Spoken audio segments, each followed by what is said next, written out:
আজকে আমি দেখাবো সবথেকে অল্প সময়ের মধ্যে যে খাতার বা কবিতা লিখা বা যে লেখাটা আছে সেই লেখাটা এআই এর মাধ্যমে কিভাবে 10 সেকেন্ডের মধ্যে টেক্সটে কনভার্ট করতে পারবে এবং খুব সুবিধার একটা টেকনিক তোমরা শিখে রাখতে পারো এবং যে কোনো পরিস্থিতিতে কোশ্চেন বানা হোক কবিতা বানা হোক যে হাতের লেখাটা তুমি যেভাবেই লিখো যত নোংরা লেখা হোক সেটাকে তুমি 10 সেকেন্ডের মধ্যে টেক্সট করতে পারবে কিভাবে করবে তো আজকে দেখাচ্ছি। তো সর্বপ্রথমে তুমি জিমিনি অ্যাপে চলে যাবে, গুগল জিমিনি অ্যাপ। জিমিনি অ্যাপে চলে এলাম। চলে আসার পর এখানে একটা প্লাস আইকন আছে, প্লাস আইকনে ক্লিক করলে এবং এখানে আমি একটা ছবি তুলে রেখেছি যেমন, ঠিক আছে? তুমি এখানে ডাইরেক্ট ক্যামেরা অপশনে ক্লিক করে ছবি তুলে আপলোড করতে পারো এবং আমার গ্যালারিতে আছে সেজন্য আমি ফটোতে ক্লিক করলাম। ফটোতে ক্লিক করার এই যে আমার লেখাটা আছে আমি এই লেখাটা নিয়ে নিলাম, ঠিক আছে? নেওয়ার পর এটা আমার টেক্সট হাতের লেখা ধরো, নেওয়ার পর নিলাম।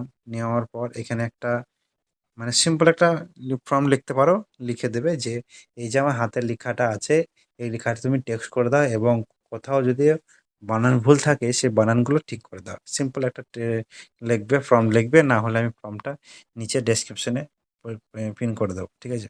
তো আমি এখানে পেস্ট করে দিলাম। সিম্পল দেখে তোমরা দেখতে পাচ্ছ লেখা আছে এখানে। এই যে পেজটির মধ্যে যে লেখাগুলো আছে এইসব মানে সাধারণ ভাষার মধ্যে লেখা আছে। লেখার পর এখানে যে তীর যখন আইকনটা আছে, তীর আইকন, এই তীর আইকনে একটু ক্লিক করে দেবে।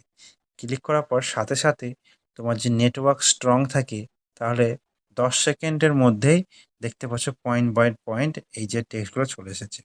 এই যে টেক্সট, এগুলো সব টেক্সট এবং এর মধ্যে যে বানান যদি ভুল থাকে সে বানানগুলো এখানে কমা বা ডট বা বানানগুলো যেগুলো ভুল থাকবে সেগুলো সম্পূর্ণ করে দেবে। এখান থেকে তুমি সিলেক্ট করলে, সিলেক্ট করার পর এই যে কপি করুন অপশানটা আছে, এখানে কপি করলাম। কপি করার পর তুমি যে কোনো জায়গাতে হোয়াটসঅ্যাপে হোক বা যেখানে হোক পেস্ট করতে পারবে। তো ভিডিও ভালো লাগলে লাইক করবে আর এরকম ইনফরমেশন ভিডিও আমাদের পেজে আসে। তো সাবস্ক্রাইব করে রাখবে ইউটিউব চ্যানেলটাকে। আর নতুন আমি চালু করছি, একটু সাপোর্ট করবে, তোমাদের ভালোবাসা খুব প্রয়োজন, ঠিক আছে? থ্যাংক ইউ, ধন্যবাদ।